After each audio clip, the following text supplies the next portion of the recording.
Hello, this is a little compliments for the fathers out there, a little Father's Day ASMR, if you will.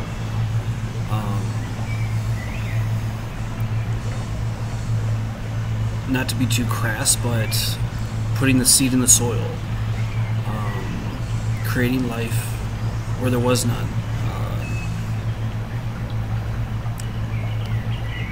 The mothers out there, they're the fertile land, the nutrients, the soil. The man, the fathers, they're the seed, the life. The creators, and then obviously the mothers nurture that seed, but the fathers are the ones that create. And so thank you to all the fathers out there. And it goes so much more beyond just planting of the seed, if you will.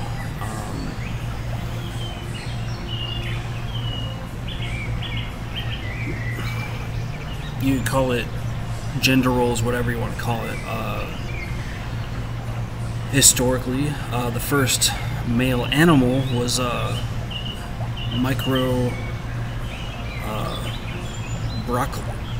Broccoleus dickey. I think that's how you pronounce it.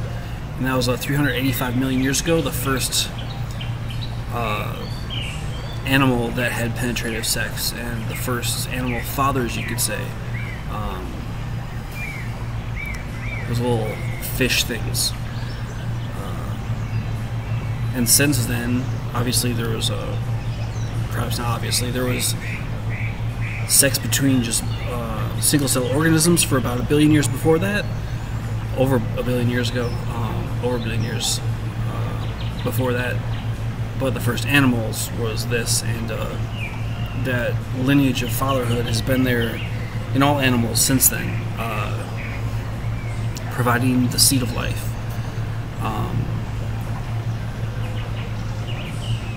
Which, from those first animals that had sex, the fish, into the amphibians, into the reptiles, into the mammals.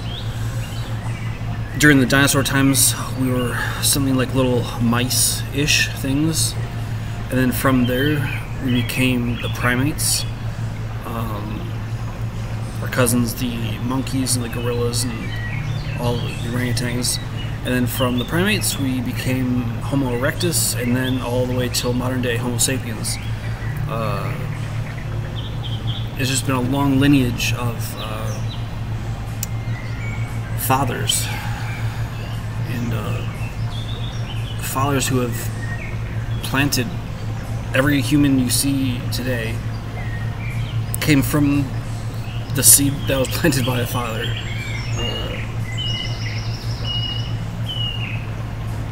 I don't know why it sounds so gross to say that you plant a seed.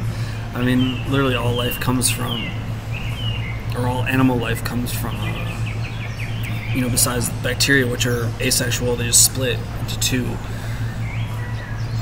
generally being female. The Y chromosome is much newer, to speed up evolution, mixing two parents instead of just one. It sped up adaptability to the environment, making us more adaptable, and that's thanks to those fathers, even bacterial fathers, I guess, before animals existed. But yeah, being a father is so much more than just planting the seed, so to speak.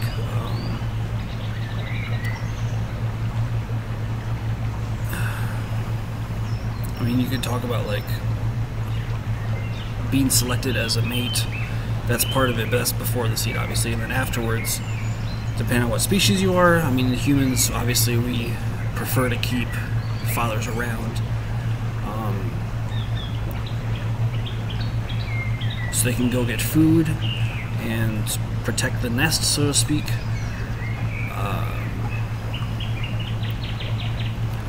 I know this falls a little bit into gender theory. These are stereotypes or whatever. But stereotypes exist for a reason, to a large extent.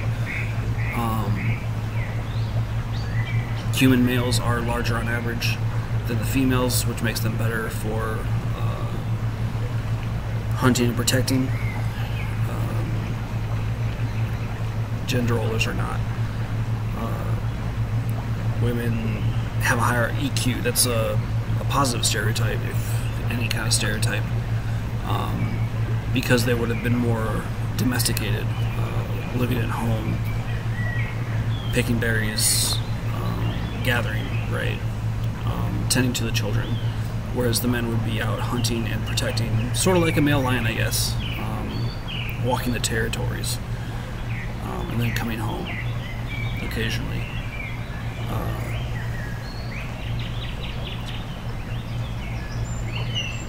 A lot has been said about the toxicity of that role, where it's abused or misused. Toxic nationalism, such as attacking neighbors, yada yada. But we're here to appreciate healthy father roles.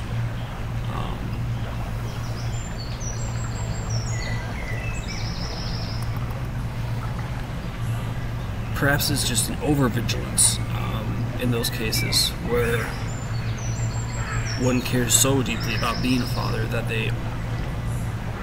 they forget all else and just focus on being fathers, or that paternal type figure, and so they overdo it and perhaps overprotect their family or tribe and go into perhaps another tribe and hurt them,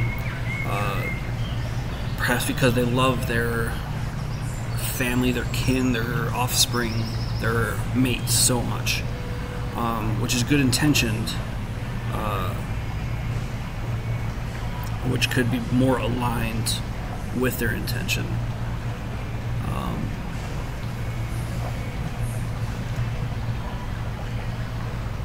I mean, without the father figures, or the patriarchs, as you could say, there'd be much missing, because the cost of not being asexual anymore and having sexual reproduction, like most animals do, or perhaps all do, not sure, is there is a sort of divvying of responsibilities in the dance between the genders or the sexes. And so, being that we are sexually reproductive, not asexually,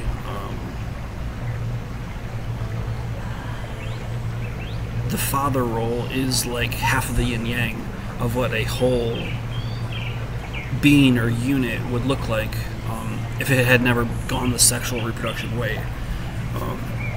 Because like a single cell which just divides, it would embody both sides of that, the protective, the creative, as well as the nurturing and the social, you could say. So the asexual cell would embody both sides, but being that we have sort of gone to a duality with both sexes or genders,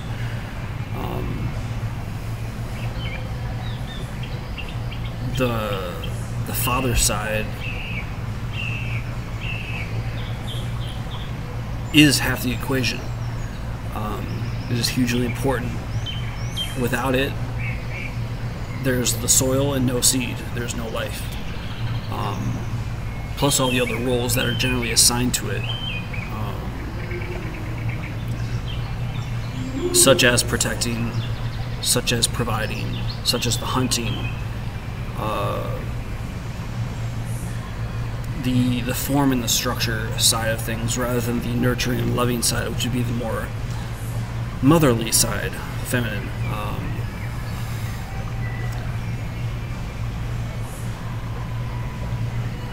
And so they both equally exist in a kind of dance, a kind of balance.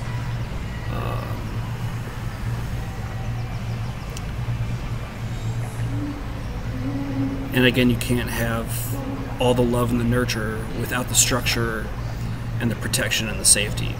Because without it, then this just melts away, because it has no boundaries and it just gets defeated by everything that comes across its path. And so I don't know why I feel the need to defend the masculine or the father side,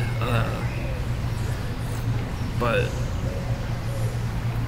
they're both equally vital in the equation of light, dark, male, female, father, mother.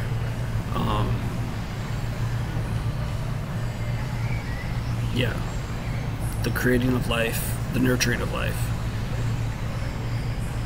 And you can't create if you're weak or you're impotent or you're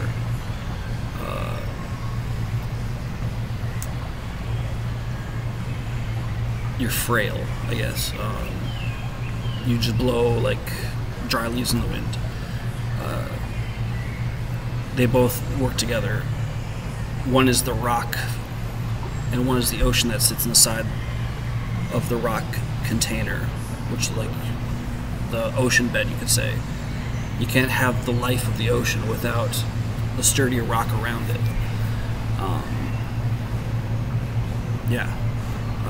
So a little tangential and long-winded, but thank you, fathers, for all that you do. You are a vital part of the yin-yang equation, the equation of life, the circle of life, and appreciate all that you do in being pillars and strong supports for all the other good things that life has to offer, that you allow and help to give shape to and breathe life into. So thank you, fathers. All right.